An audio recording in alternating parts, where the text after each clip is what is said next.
Okay, so as I gave the Chinook kit a bit of a hard time, I decided to go to Italeri again and do their AH-64D Apache Longbow.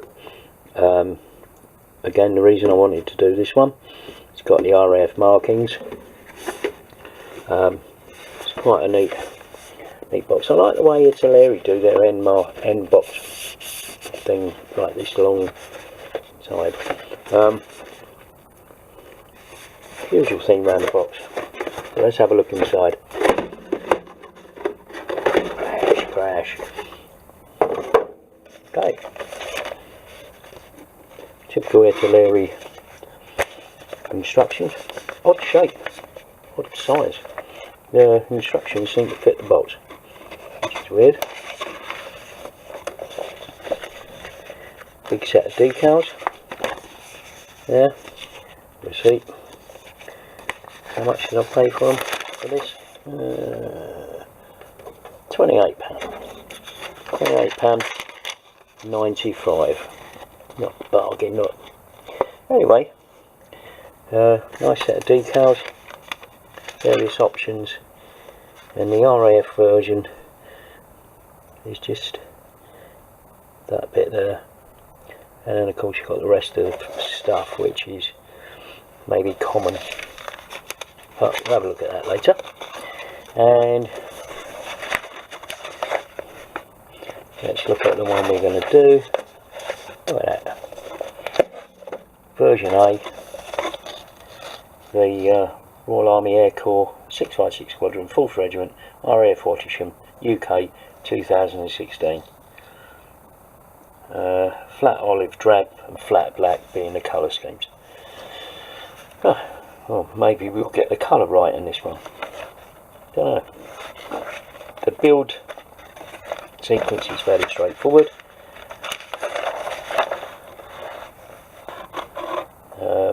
Fairly simple, I think. So let's get on with it. So what have we got in the box? There's 3 sprues, 2 sprues in one bag, 1 sprue of plastic and another sprue of clear. Ooh, don't like that. Looking at it straight away, the clear cockpit front has got what appears to be windscreen wiper moulded into it at an acute angle. I don't know if you can pick that up. I don't really want to take it out of the bag, but that looks like a part waiting to be broken, so we'll have to be careful with that. So let's have a look at this part. This is the sprue with most of the minor parts, I think. Don't know what everything is. There's some nice detail, nice detail in the panels, but there's a bit of flash there. Generally that looks okay, although there's flash on these parts here. Yeah, hey, that one. We see this is the main fuselage part. Big chunks. I mean, this is going to be like this built in a week, given no problems. Nice big cockpit area there with all sorts of dials and doodads there, and it looks okay. Yeah, interesting. And the 2 fuselage halves, other bits and pieces. Box and the other sprue. Oh, got the rotor, the guns, the seats. Don't like the seats much. Sort of moulded in, softly moulded seat details, the seat belts, and the instrument panel there, again, I don't know, not particularly too good, but you know, we'll work with it. Yeah, generally it looks okay. Then let's go with well, so far so good. Okay, let's get back to you in a bit. So the first steps that we take is to identify all the parts. We've done that, and look at where do we start. And in the Apache, you start in the cockpit. And the first thing you need to do is paint the thing. There are a couple of amendments that you need to make in this one as well. So one of the parts that needs to be made up is the instrument panel. This is the rear instrument panel. The original moulding on there has got all the dials and things on it, as per this diagram there, but they have to be removed because you've got a modern decal there with all the different screens that they have nowadays rather than the dials.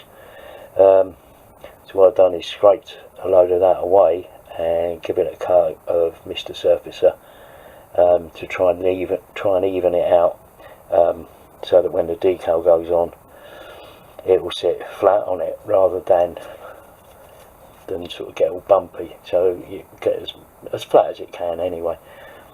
The other thing that I found was,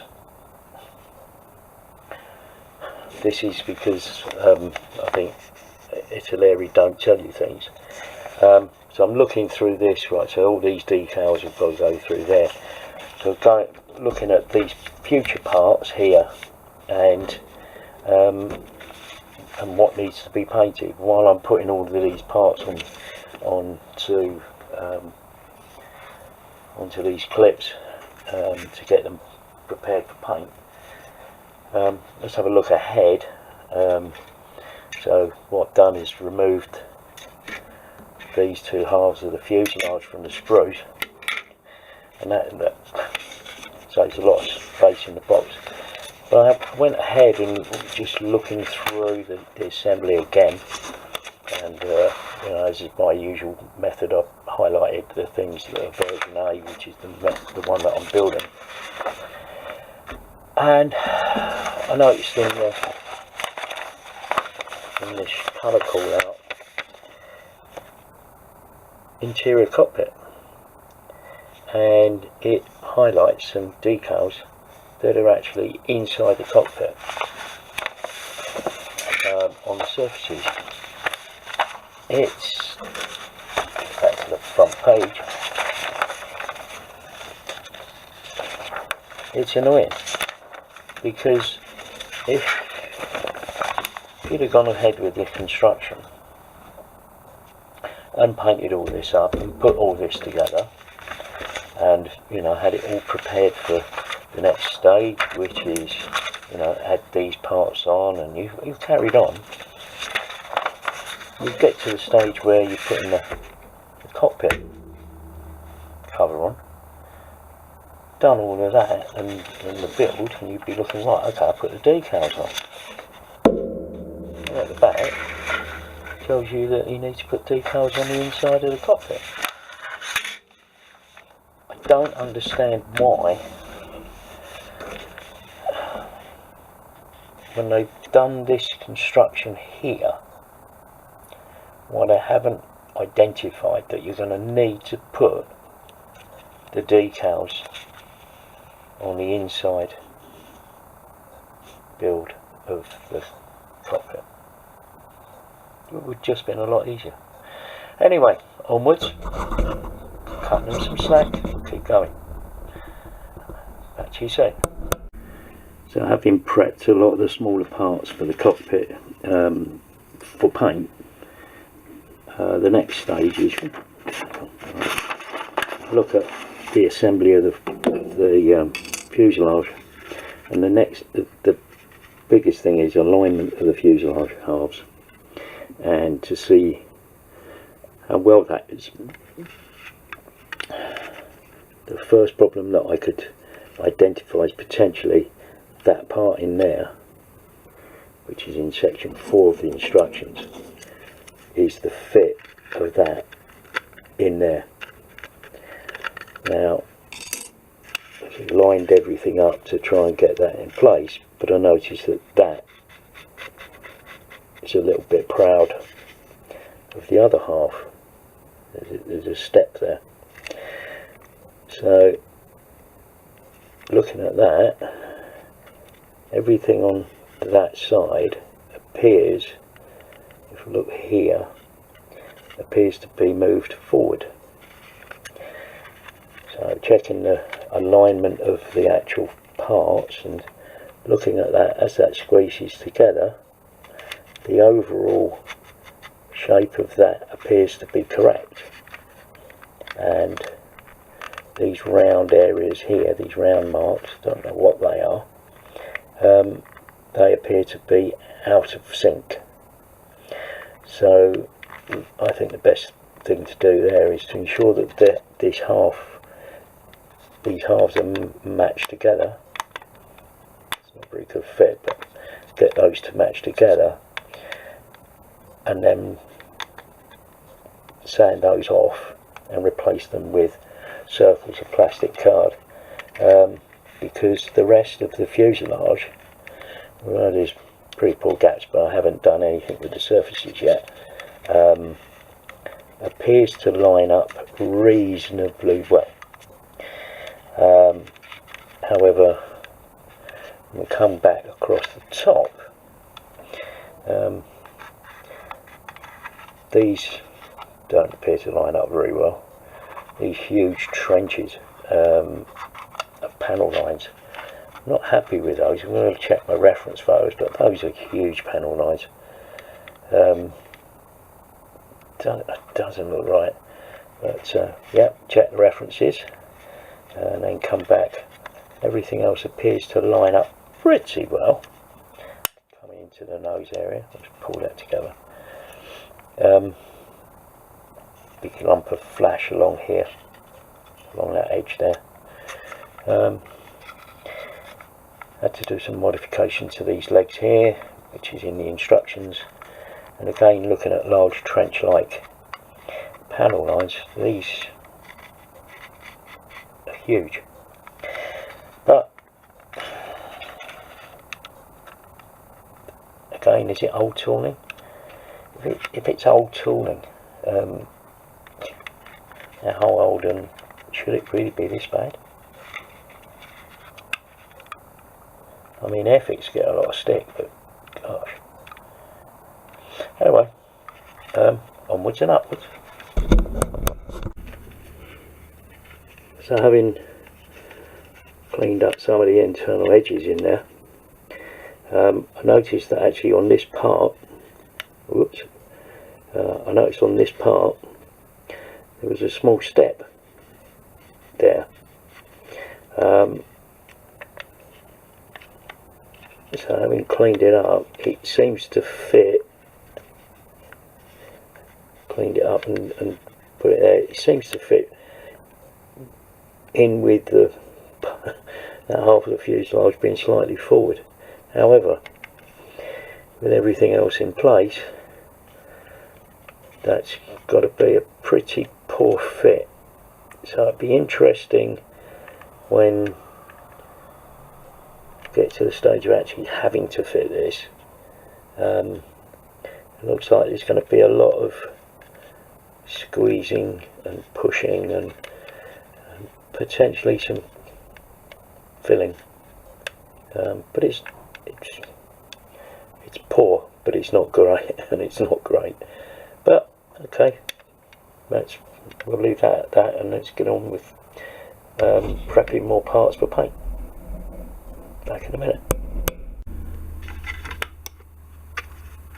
So what I've done is sanded all the faces of the inside of the fuselage, just to try and get a better alignment, and well, with the best will in the world, these don't seem to want to line up properly. the closure on the fuselage seems to be quite good, so I'm quite pleased with that. However, when we get to the nose, which is the best way round to show it, there is actually a pin. There's a pin and connection in there, or pin location, and there's a sink mark here right along the rivet line, which is nice. It's all raised rivets. Good. So, and also we get all that lined up. The front of the fuselage lined up pretty well, but again there's a little bit of a misalignment on that fitting hole there, which might just pull over. Having to force this side down or along or whatever, to get that hole to sort of line up properly. If you leave it, it sort of goes worse, but yeah, that'll need to be aligned properly and pull all those parts together. So the fuselage will go together quite well, but there's still work to do. Anyway, we'll push on and see how we get on. Right, so I think that's a good point to end the video. I don't like the videos if they go over about 15 minutes. So thanks for watching, appreciate you watching. Please leave any comments you have below, and like and subscribe. That would be really good, help to grow the channel. Thanks a lot, see you soon.